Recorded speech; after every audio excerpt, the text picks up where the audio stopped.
Welcome to the Kop TV, the voice of football's most famous stand.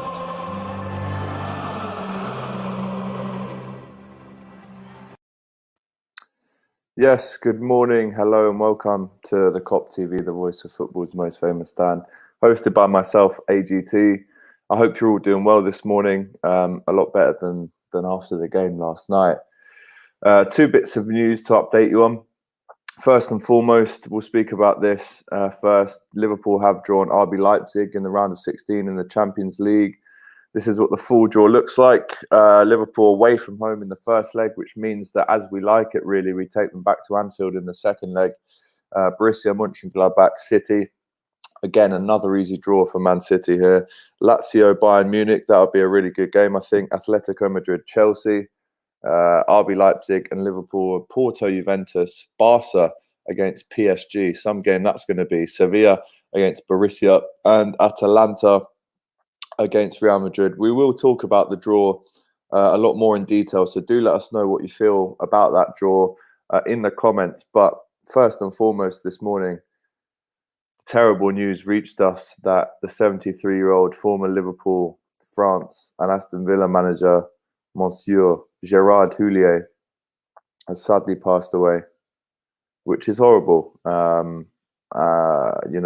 Myself and Emile Heskey only last week were talking about, what a great man he was, how he gave Heskey the chance, how really he made Owen the best player in the world in 2001 when he managed him to win a Ballon d'Or. He was the man that stripped the captaincy off of Houllier and gave it to Stevie G, and obviously look what happened there. He really did lay the foundations for our later on success, and I think this man was and still is a legend in every Liverpool fan's eyes. I myself have very fond memories of him. Like I said in the interview with Emile, in 2001 when I was 6, it was very special to see for the first time, really, my team, Liverpool, being successful. Everyone knows the sort of early to late 90s, all the way through the 90s, really was very sparse when it came to silverware.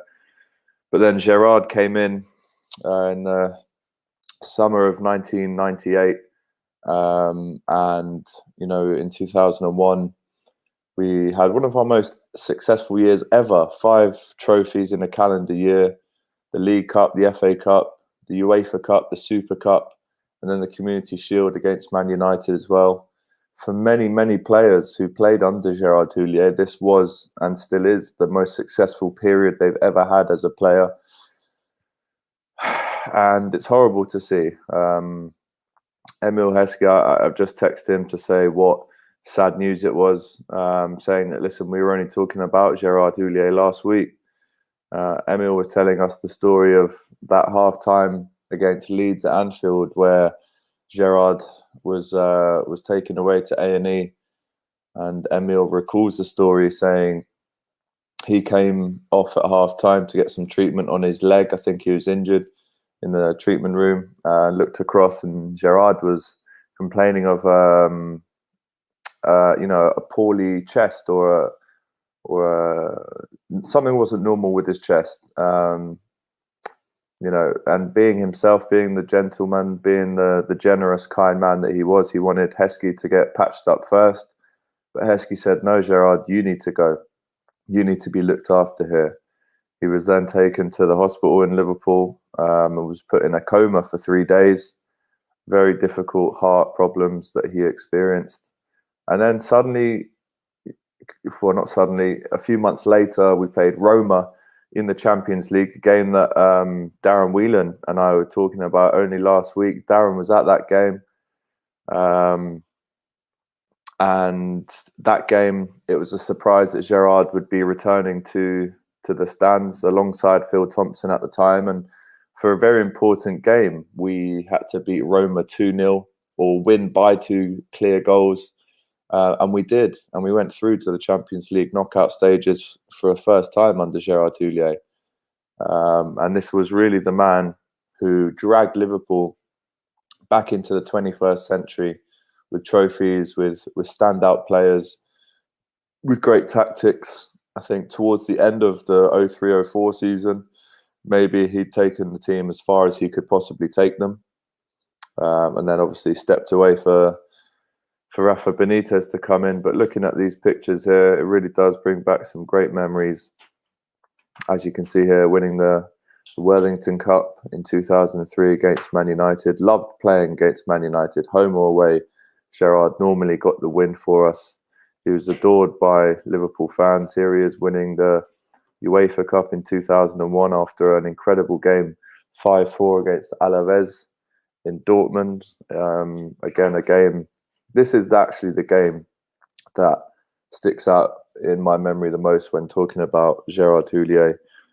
Specifically remember watching this with my dad. And it's awful, really sad news today that we're faced with, to see this man leave us. Here he is on the bench. I think that's David Thompson. You've got Hegum, you've got Stevie McManaman, you've got Robbie Fowler, Roy Evans and Gerard Houllier, who of course joined up together and were joint managers when Gerard first came into the club. That didn't really work out. And then come late 1998, Gerard takes the role full-time and obviously goes on to achieve incredible things. Was almost the first man to win us the Premier League. Came second in 2002, the same year that Michael Owen won the Ballon d'Or.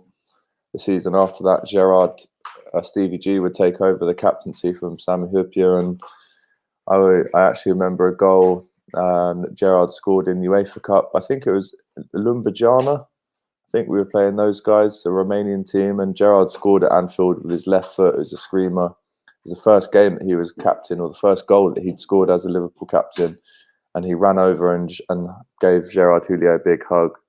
And that's what he meant to the players. He was a father figure. He was very generous with them. And from what it seemed, everyone had great words to say about him long after he finished the game. Everyone said how good he was off the pitch as well. So yeah, horrible news to wake up to this morning. Rest in peace, Gerard Houllier, the man who studied Liverpool in the late 60s and early 70s. He was a teacher. He was a French person, obviously, but he was a teacher in Liverpool in the late 60s to learn English. And he used to sit in the Kop in the late 60s, early 70s. And it was only right. It was made in the heavens. It was written in the stars for Gerard Houllier to one day go on and manage Liverpool Football Club. And that's what he did. Fondly remembered by every single person who supports Liverpool, I'd say. And he really was just a special man who we can all appreciate and miss now. So there's a few comments coming in on this. RIP Mr. Houllier says, quick step. Amir, RIP Gerard Houllier. I didn't watch him managing Liverpool because I was so young. But the man that brought us Stevie G, absolutely right. The man who gave Stevie his debut and, you know, went on to be probably the best Liverpool player ever under the stewardship of Gerard Houllier. George keeps it simple. RIP. Darren Whelan. I know this one's cut him deep. RIP Gerard Houllier. He put us on the map again and revived the club. I loved his quote. We don't have any splits here. The players' country is Liverpool FC and their language is football. Gopal says, one of the very few Frenchmen to have been with us, and he loved us as a club. He certainly did. Loved us more than anyone. David, RIP Gerard Houllier, one of the greats. FPL Penguin says, RIP Gerard, you'll never walk alone. Also, Leipzig will be an interesting game. Up the Reds. RIP Houllier, the guy who made sure we stood the storm of decline. The all-conquering Fergie lost almost 4 times in a row to the man. Respect, respect. Gerard deeply loved the Liverpool culture and the city. Always had a big smile and brought in some great players. He also made Stevie the player that he went on to be. RIP Houllier, says Kai. Condolence to Liverpool fans from a Spurs supporter from Finland. The only calamity was him and Evans giving the two-manager system a thought. A body that needs one brain not to. Forget that, and he was a high caliber of a manager. And, you know, the famous song that rung around Anfield whenever Liverpool were playing at Anfield, who let the Reds out? Who? An absolute classic from the Kop, and a true red legend. RIP to Houllier. Part of the family, you'll never walk alone. Yeah, horrible news to wake up to this morning. Rest in peace to Gerard Houllier.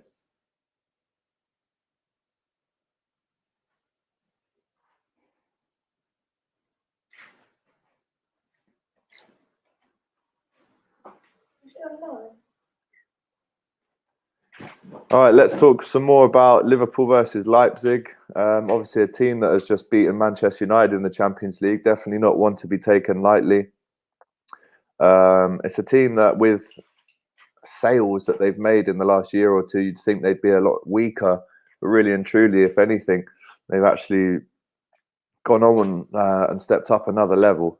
So you have to give all the respect, really, to RB Leipzig for getting this far in the Champions League.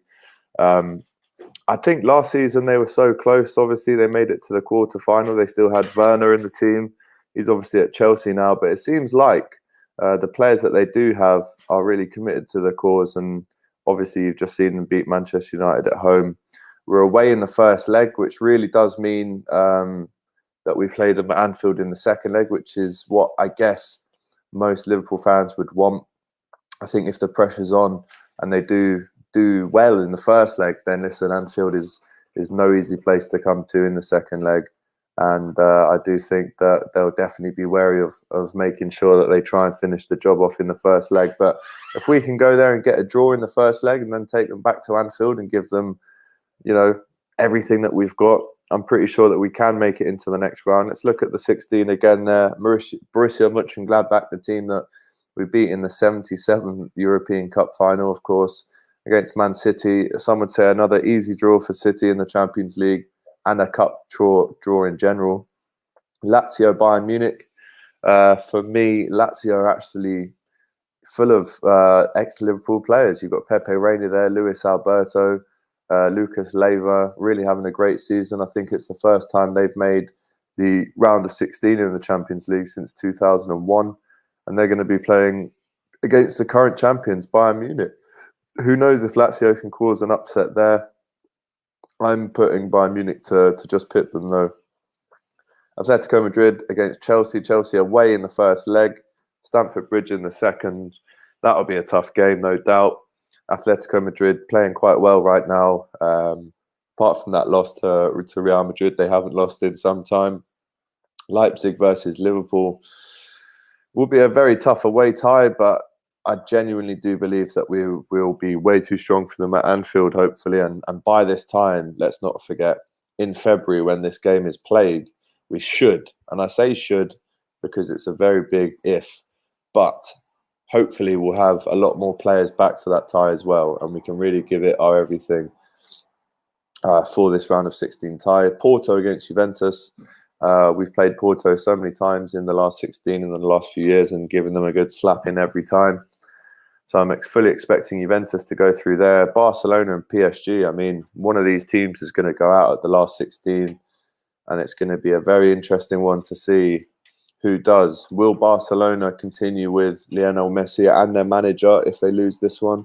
It will be an absolute failure again if they go out at this stage of the Champions League. They haven't got to the final now since 2015. Messi's definitely not going to stick around, I think, if they don't get through here. Paris Saint-Germain, obviously, Neymar, Mbappe, Neymar will be playing against his old club. Will be looking to put one over against Barca. That could be a feisty one, but I am going to go for a PSG win there. Sevilla and Dortmund, what a tie that is. Sevilla, the kings of the Europa League, playing Dortmund, a team so in form. Actually, they just lost 5-1 at home, Dortmund did. So this could be a great time to play Dortmund. And Atalanta versus Real Madrid. Atalanta so close last year, got to the semi-finals. Real Madrid just scraping through by the skin of their teeth. So they'll be, they have to be in good form to be going through against Atalanta, the Italian side who scored 100 league goals in the league last year. We've played them twice already this campaign, beat them away 5-0 and then lost 2-0 at home. So Real Madrid will have seen that and maybe plan something different for them, because yes, they do score goals, and yes, they were the first team to win at Anfield inside 90 minutes in the Champions League for a number of years. So that'll be a tough one for Real Madrid. A few people don't even know that Gerard Houllier is French. I think a lot of them do, to be honest. RB Leipzig, not to be taken lightly. That's exactly right. Another tweet coming in here from Jamie Carragher, who has made Gerard Houllier profile picture on Twitter. He says, absolutely devastated by the news about Gerard Houllier. I was in touch with him only last month to arrange him coming to Liverpool. Love that man to bits. He changed me as a person and as a player, and got LFC back to winning trophies. RIP, boss. Yeah, I think we'll see a lot of tributes flooding out of not only the Liverpool section of supporters, but also just football in general, because this was a man who, at the age he was very young, in the late 60s. He came to live in Liverpool and watched Liverpool play on the Kop, and was completely infatuated by our fans, and it was only written in the stars for him to one day go on in 1998 and become the Liverpool manager. And like Jamie said, lead us to so many trophies in such a short space of time. Almost won the league with us as well. So absolutely devastating news to wake up to this morning, to hear of the passing of Gerard Houllier.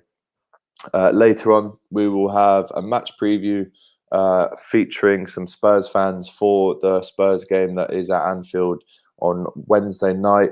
We'll also have tomorrow Top of the Cops, and then on Thursday, just like normal, we will have Kop to Bottom as well. But on a day that is a really sad one for many Liverpool fans across the world, we have to pause and remember the great man that was Gerard Houllier, who lived from 1947 to 2020. What a horrible year it really has been. Really tough one to take this. Rest in peace, Gerard, and you'll never walk alone.